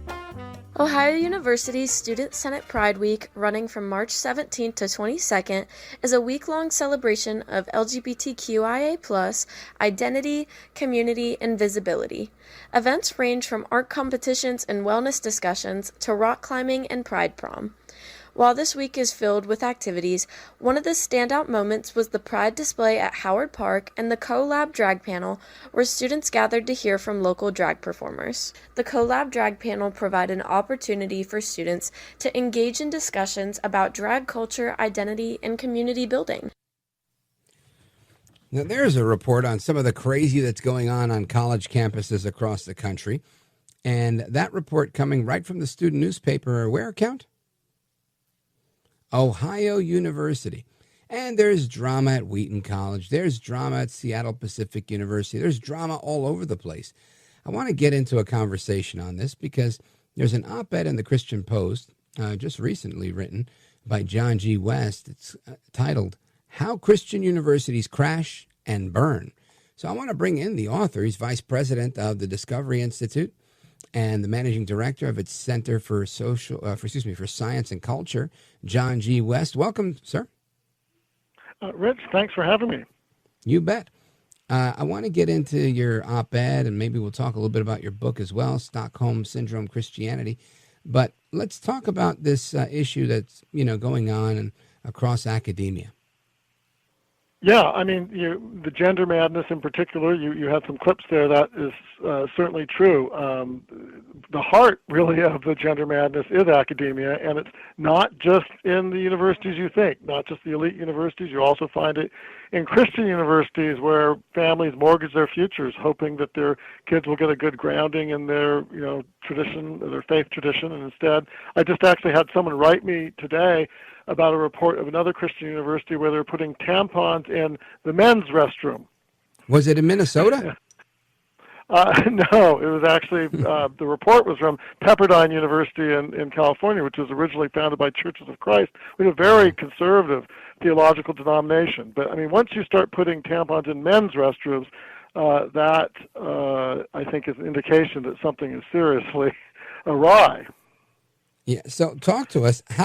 How do you, and obviously I'm with you that, it all stems from the more secularized and more godless society, if you will. But help us understand it better. Yeah, but it's even a revolt against basic biology. So I think the issue is, whether it be a Christian school or something else, is that the graduate schools, the places that form culture are so over the top bad now that if you spend your life, say if you're someone in the younger generation and you're being trained to become a journalist, to become a professor, to become someone in the entertainment industry, you are so surrounded by craziness that many of them cannot help by the end of the process of when they become, young in their career or through graduate school if they're going to college. You basically are infected by this worldview around you, and you begin thinking like the people that you originally opposed. And so then there's also cowardice and stuff, but I think it's also driven by people actually, in a way, being brainwashed. And then say at a Christian university, you get professors who are trained like that, and so then they try to push it even further. But why does this continue to happen? Especially now, I'm thinking at private institutions that that don't necessarily have to do this, and those with a faith background. You basically often have board members who themselves are personally sane and conservative, who don't pay attention and aren't willing to exercise the responsibility they've been given to safeguard the mission of their institution. Well, folks, let me just remind you that we're on with Dr. John G. West, and we're discussing his op-ed, How Christian Universities Are Crashing and Burning. And it comes as no surprise. I think, the more we see societies turn away from their theological roots, if you will, the more godless society we see, the writing's on the wall. And I think one of the best cases we can look at is what's happening maybe in London over in the UK. They every year come in, I think, lower and lower as they're ranked, less church attendance, less people that believe in God, Jesus in particular. Do you see this trend continuing there? Is there any, do you have any hope that it might turn around? And are you expecting the same here in the U.S.? Well, unfortunately, I don't think England has hit bottom yet, but Wow. They're going pretty fast, and so there are lights of some people who are trying to stand up, even who aren't particularly religious, like J.K. Rowling, the famous author of Right. Harry Potter, has tried to stand up against some of the insanity, and really gotten hurt for that. But I think a lot of people are getting worried about it and sort of standing up. And here, I do think there's hope. But here's the problem. You do mention correctly that the further we get away from our fundamental faith traditions that this insanity comes. But the real problem is many of the people in those faith traditions, they're buying into it themselves. So they're not standing against it. So maybe when we come back, you could talk to us about why that might be happening. My guess would be there's a lot of liberation theology, but I think that's only part of the problem. Folks, we're coming right back with Dr. John G. West from the Discovery Institute and me, Rich Valdez. Don't go anywhere.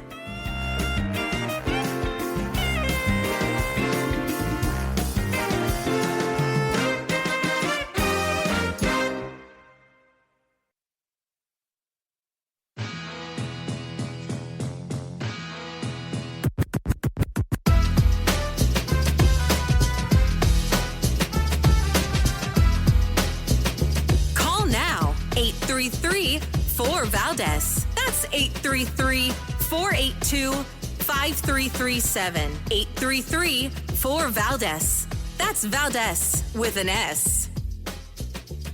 All right, amigos, we continue our conversation with you all, the American people. Open phones across America. You know the number, 833-482-5337, 833-4-VALDEZ. And I want to continue our conversation with John G. West. He is from the Discovery Institute. And we left off with saying that there is a godlessness problem. I posited that in part it has to do with liberation theology infiltrating the church, but I would suspect that there's more than that. Dr. West, your thoughts? Yeah, I think the biggest thing is that many of the people who are leading Christians in government and in the church and in academia, they are trained by people with an atheist secularist worldview, and so they end up morphing into that. So they have a private faith that they worship on Sundays and they're personally devout in a very personal way.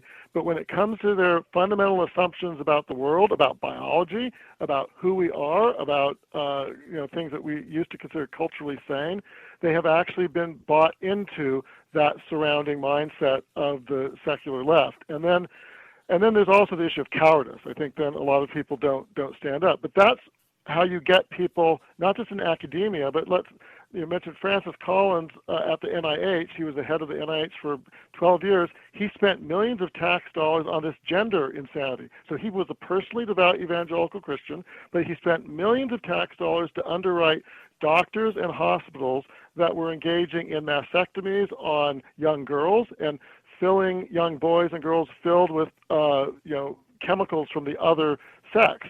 And yet this was one of the most publicly devout evangelical Christians. So I think the issue is that churches and those who are faithful need to get more dedicated to actually giving people a Christian worldview, because it's not enough that people just worship personally and think that they know God personally. They actually have to live it out in their daily life. And so we have lots of people in public life who are personally devout, but their public policies are indistinguishable. One other example, say from another realm of insanity, during the COVID crisis, you had many states that shut down churches but opened up casinos. Yet the person who enabled that, on the Supreme Court, who okayed that in a case coming out of Nevada, was not an atheist, was not even a Democrat. It was the Chief Justice, John Roberts, who is a personally very conservative, devout Catholic, yet he rubber-stamped, basically, opening up casinos while basically still having onerous restrictions on churches. I mean, and that isn't even a hard case. Let's have the same standard for everyone. If it's good enough to open up the casinos, you certainly ought to be able to open up the churches. So again, we have many people who are, I think, the secularists, the insane people. That's true, but we have people who ought to be sane, who are basically giving in to the same and cooperating and supporting that. And so I think that the churches have missed the boat and not enough discipleship of the people who come through them to help them see that it's not just what they do on Sundays, it's not just what they do, privately in their own, house. It's how do they act when they go into medicine or government or academia or entertainment. It needs to also reflect their fundamental beliefs. Well, I think this is a really good place to have a conversation because, Doc, I feel like this is, for me, many years ago, and I don't know if you agree or disagree with his view, but it was something I took to heart, and I fail at often. But Dr. James Dobson talked about the importance of embracing a Christian worldview for that very reason, so that you never really fall far astray on every other topic, but have a great time on Sunday. And I think it's important to kind of look at life through this lens of your Christian worldview, which is hopefully rooted in a basis that's biblical and some knowledge thereof. Because ultimately, the job of the apologist, while we like to think of so and so, maybe yourself, right? Oh, this guy's a great apologist for the faith, but it ultimately it lies on you and your shoulders for you and your family.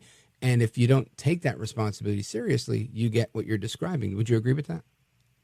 I agree with that totally. And, for people who are disheartened, don't think it's not your responsibility to change the entire universe or the world, but you do have a realm of influence. It could be just your kids. It could be the people in your church. It could be your friends.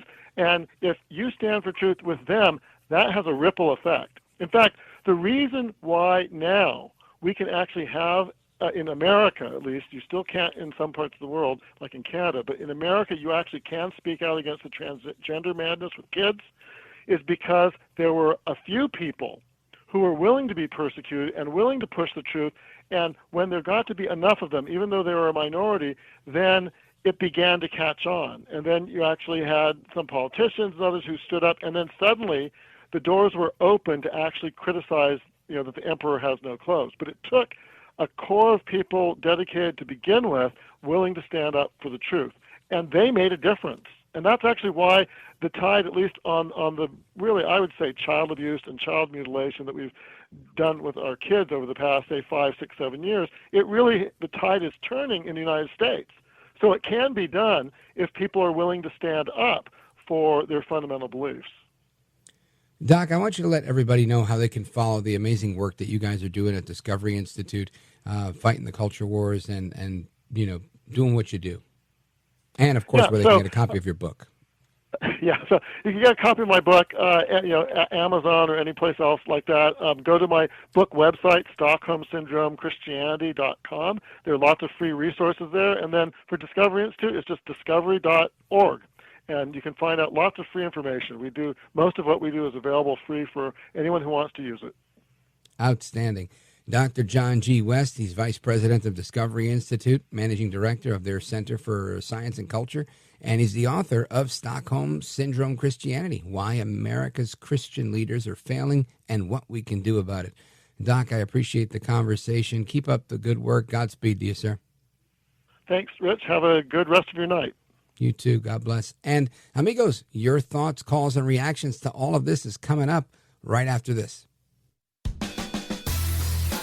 This is America at Night with Rich Valdez. Call now, 833-4-VALDEZ. That's 833-482-5337. 833-4-VALDEZ. That's Valdez with an S.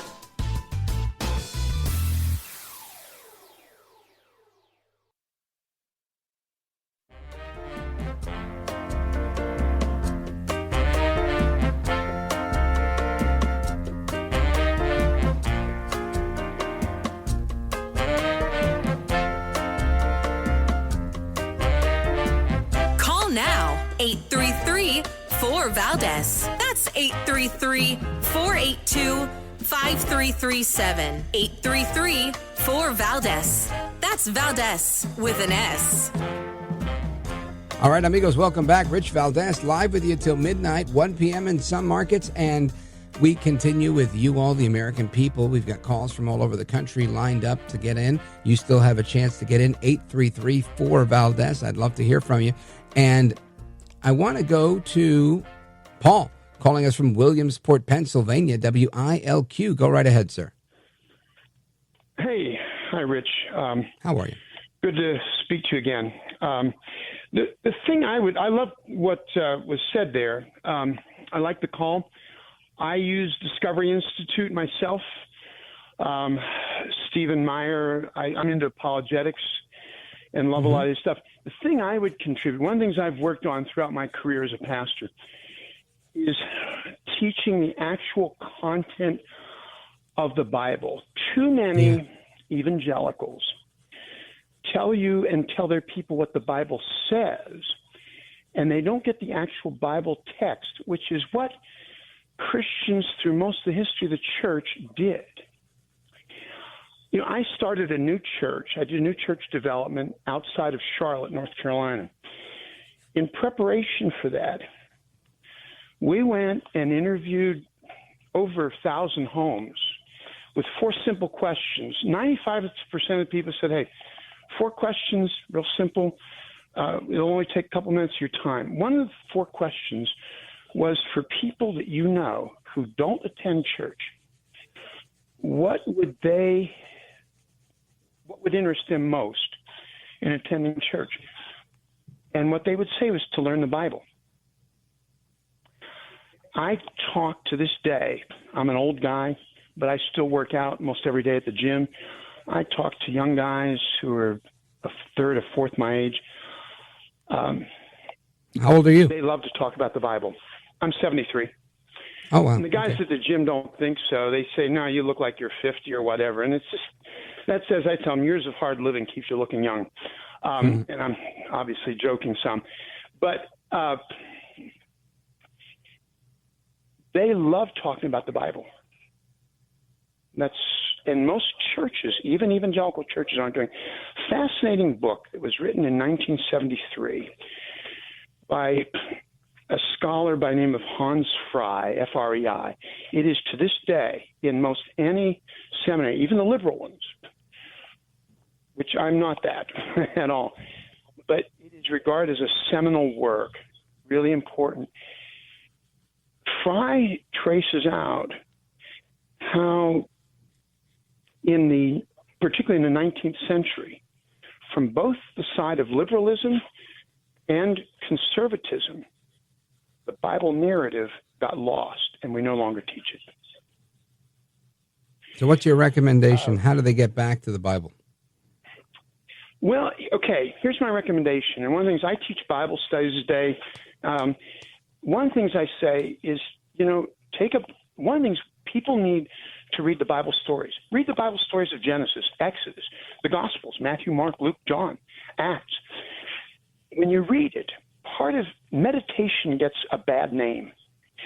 What the Bible wants us to do by meditating, I say, first thing is picture the scene. Imagine it, use your imagination, talk to other people. Imagine that you are there. Read it over and over again. It's full of dynamism. A fascinating work by Søren Kierkegaard, the Danish philosopher. Kierkegaard looked at the narrative of Abraham being called upon to sacrifice Isaac. I'm sorry, I misspoke. This is the first chapter of a book called Mimesis by Eric Auerbach. It's one of these books, 500-some pages, no pictures, okay? But what's really important for the Bible understanding is the first chapter. Auerbach, it was written in 1956, Auerbach contrasts Abraham being called upon to sacrifice Isaac. Kierkegaard also deals with that in a fascinating way. But Auerbach contrasts that with Homer and the Iliad and the Odyssey. Auerbach points out that the Iliad and the Odyssey, which I've read ages ago, I haven't read it recently, he gives you all kinds of amazing details about what the people looked like, their physical features, all this and that and the other. And he particularly makes a contrast between the Odyssey when Odysseus... We won't have time to get through all of this, but try to get to the point very quickly. The point is, the Bible text does not give you the details. He says Abraham was called upon to sacrifice Isaac. What did God's voice sound like? Where did it come from? What were Abraham's feelings? And he says, the Bible gives you no details like that at all. And he says it makes the tension intense. So we have to bring it back. Listen, I'm with you. I think that the more Bible you have, the better off you are. And I think your statement was right that we've kind of strayed away from it. I don't know the answer yet. I don't know if studying Kierkegaard and contrasting Homer's Iliad to the sacrifice that Abraham was called to is going to get more people to read more Bible, but it was definitely interesting nonetheless. Pastor, thank you for your call, brother. I appreciate it. Paul in Williamsport, Pennsylvania, WILQ. Read your Bibles, bottom line. Folks, we're coming right back with Daytona Beach, Montreal, Canada, and more. Don't go anywhere. This is America at Night with Rich Valdez. Call now, 833-4-VALDEZ. That's 833-482-5337. 833-4-VALDEZ. That's Valdez with an S.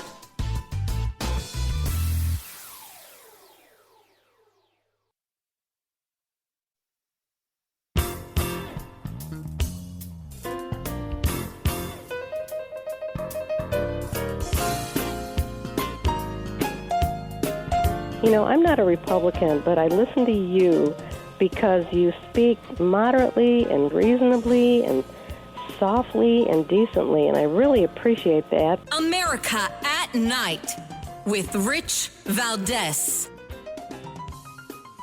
All right, amigos, I'm here to speak moderately, peacefully, and quietly, or whatever she said, and I thank her for that. It was very kind of her. And let's go to Lester, Daytona Beach, Florida, WNDB. Go right ahead, sir. Yeah, I was listening to Congresswoman Waters and Crockett, and I think they might have a case of, well, I know they got hysteria, but they might have a case of penis envy. Oh, boy. And they could go into any woke clinic, and they would sew a penis on them, and that might cure their hysteria and let a little sunshine into their life. I don't know where to go with that one. Lester in Daytona Beach, Florida. WNDB. Thank you, sir. Yep.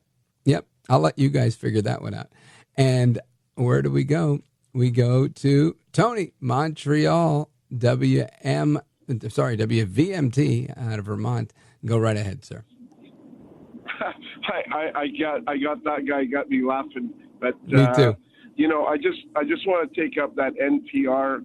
We have the same thing in Canada. We have Canadian Broadcasting, and they're CBC, obviously right? paid by the government. But really quickly, anybody that needs money from the government is just an appendage of the government, and that's not free speech. Free speech is you getting on a radio station, hustling for advertising, and getting me to listen to you. If that is not free speech, then I don't know what is. And anybody that goes around like Crockett saying that free speech requires government money doesn't understand the concept of the Constitution. And it's pretty sad because, the more that we listen to Crockett and Al Green, who failed out of 3 universities and then was granted a law degree from Thurgood Marshall, this is the type of DEI mentality, sustainability, and corruption, cash, and criminality that you get from the Democrats. And Rich, you're one of the beacons of free speech. That's why I listen to you every night, and I love you. I'm telling you that. Even though we don't always agree, you give everybody a shot, and that's what's great about your show. Oh, man. You're so kind, Tony. Thank you, brother. I appreciate it. And I'm going to join you, not in congratulating myself, but in saying that, yeah, I agree with everything you're saying with respect to Crockett. And I think what I underscore here is, to me, what's saddest, right? And we don't have to agree, Crockett and I, or Crockett and you, but man, does she lack an understanding of what I believe the founders' original intent was when we talk about free speech. And I want to think she understands. She's just trying to score political points. But then there's times where I hear their philosophy. I can hear the Marxism pouring out because of, I guess, where they were educated, or, who it was that espoused these ideas and introduced them to their life, like AOC when she spent that time in Boston at the university. And it makes me think, how do you miss the mark? So how does a kid that, dropped out of NYU, I read the Constitution one time when I was in 5th grade, and I feel like I got such a good understanding of it from Gerald Banker, my 5th grade teacher. And then subsequently the rest of my life, I read Original Intent by David Barton and Men in Black by Mark Levin and so on and so forth. But that was later on in life. But I understood how this thing worked. And I don't know that I could ever look at things the way Congresswoman Crockett does. And I do, I'm not going to say alarming, but incredibly disappointing it is to see it that way. So I think you raise a really good point, Tony, and I appreciate it, brother. Godspeed to you, and thank you for your kind words. Tony in Montreal, Canada on WVMT. And amigos, we're at the end of the road. I love doing open phones across America. It's a time-honored tradition here on this program, started by the late, great Larry King, continued by the legend himself, the late Jim Bohannon, and we continue that today, you and I, respectively, every night, and I'm honored to do it. Very few people still doing call-in live radio on a national scale, and I'm blessed to be able to do it with you guys every single day. So, amigos, for some of you, there is more to come straight ahead. For others, this is the end of the road. Either way, hasta la próxima. Take care, good night, and God bless you, America. I'm Rich Valdez.